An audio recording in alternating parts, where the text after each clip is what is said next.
robbery, murder, and rape. But the CCP did not utter a word of disapproval.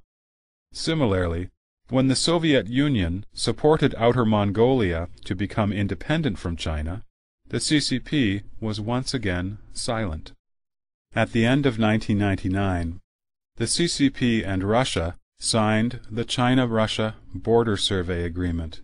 In this agreement, the CCP accepted the war-won concessions that China had given Russia during the time of the Qing dynasty, more than 100 years ago, and sold out over 1 million square kilometers of land to Russia, an area as large as several dozen Taiwans.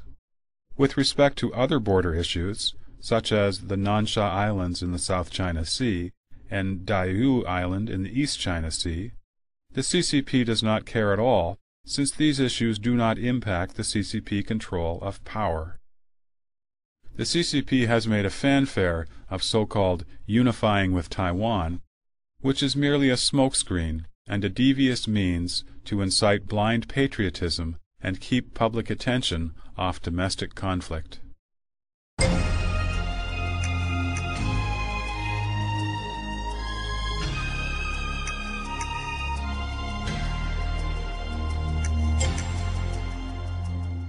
What will you take to that office thinking a government should always be monitored. In democratic countries, the separation of powers plus the freedoms of speech and the press are good mechanisms for surveillance. Religious beliefs provide additional moral restraint. The CCP promotes atheism. Hence, there is no divine nature to morally restrain its behavior. The CCP is a dictatorship. Hence, there is no law to restrain it politically. As a result, the CCP is totally reckless and unrestrained when it acts out of its tyrannical and villainous nature. According to the CCP, who monitors it? The CCP says, "The CCP monitors itself." This is the slogan the CCP has used to deceive the public for decades. In earlier times, it was called self-criticism, and later self-surveillance, and self-perfecting the party's leadership, and more recently, it's been known as self-enhancing the party's governing capacity.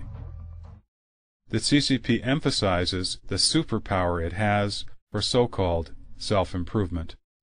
Actually, without moral and legal restraint, the CCP's self-improvement amounts to the traditional Chinese saying of demons emerging from one's own heart. Even though the CCP established the Central Disciplinary Inspection Committee and the Office for Appeals and the like, these organizations are merely for show. They are pretty, yet useless, flower vases that confuse and mislead the people. They are only an excuse the CCP uses to avoid external surveillance and to refuse to lift a ban on free press and a ban on free political parties. Political scoundrels use this trick to fool the people and to protect the CCP's power and the interests of the ruling group.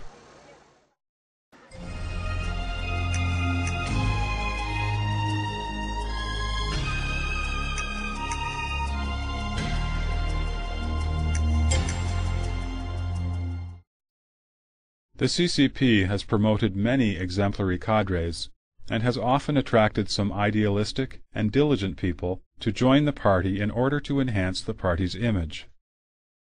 As a matter of fact, the Communist Party leaders transmitted only empty words when they promulgated the following slogans: "Communist moral quality" and "Serve the people." The inconsistency between Communist leaders' actions and words can be traced all the way back to their founding father, Karl Marx. Marx bore an illegitimate son. Lenin contracted syphilis from prostitutes. Stalin was sued for forcing a singer into a sexual relationship with him. Mao Zedong indulged himself in lust. Jiang Zemin is promiscuous. North Korea's demonic killer Kim Il-sung and his children led a decadent and wasteful life. Many high-level officials lose their positions in power struggles in China's political arena because of corruption. But these are the very people who promote honesty and selflessness in public meetings, while in private they engage in bribery, corruption, and other decadent activities. Many of the so-called people servants have fallen this way. The CCP does not believe in its own doctrines, but forces others to believe in them. This is one of the most insidious methods used by the CCP cult. He knows that its doctrines are false, and that the idea of socialism has already gone bankrupt and is untrue. The CCP doesn't believe in these doctrines itself, but forces other people to believe in them. It persecutes people who do not believe in them. The CCP has shamelessly written such deceitful ideology into the Constitution as the foundation of the Chinese state. The CCP treats such superfluous slogans as intricate, profound theories and requires the whole country to study them. In daily life, ordinary people in China loathe the empty political study sessions. Increasingly, the Chinese people have their own ways of dealing with these political matters, since everyone knows that they are just deceptive games. But no one, neither the speakers nor the listeners at these political meetings, would speak openly about such deception. This is like an open secret. Everyone knows the game, but no one will discuss it in the open. People call this phenomenon sincere pretension. When the pretending has been gradually molded into 1 billion-plus people's thinking, and their habits have become the party's culture, the society itself becomes false, pretentious, and inane. Lacking honesty and trust, the society is in crisis. Why has the CCP created these conditions? In the past, it was for its ideology. Now, it is for its benefits.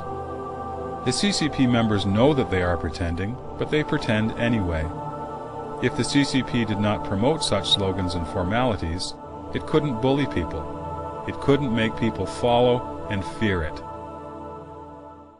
Among the CCP members, there has never been a lack of righteous people who are concerned about the country and its people. Nor has there been a shortage of honest and upright officials who have truly served the people. But in the CCP's machinery of self-interest, these officials cannot survive. Under constant pressure to so-called submit humanity to party nature, they often find it impossible to continue, risk being removed from positions, or worse, become corrupt themselves. The Chinese people have personally experienced and deeply felt the CCP's brutal regime and have developed a profound fear of the CCP's violence. Therefore, the people dare not uphold justice and no longer even believe in the heavenly laws. First they submit themselves to the CCP's power, and gradually they become unfeeling and unconcerned about matters not affecting themselves. Even the logic of their thinking has been consciously molded to succumb to the CCP.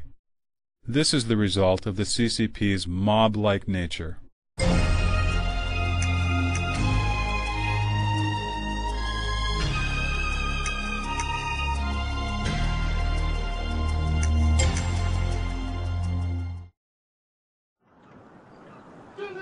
The CCP uses slogans of patriotism and nationalism to incite people. They are not only the CCP's main rallying cries, but also its frequently issued orders and time-tested strategies. In all cases, including matters related to Taiwan, Hong Kong, Falun Gong, and the collision between a U.S. spy plane and a Chinese fighter jet, the CCP has used the combined method of high-pressure terror and collective brainwashing, thus bringing the people to a warlike state of mind. This method is similar to that used by the Nazis. By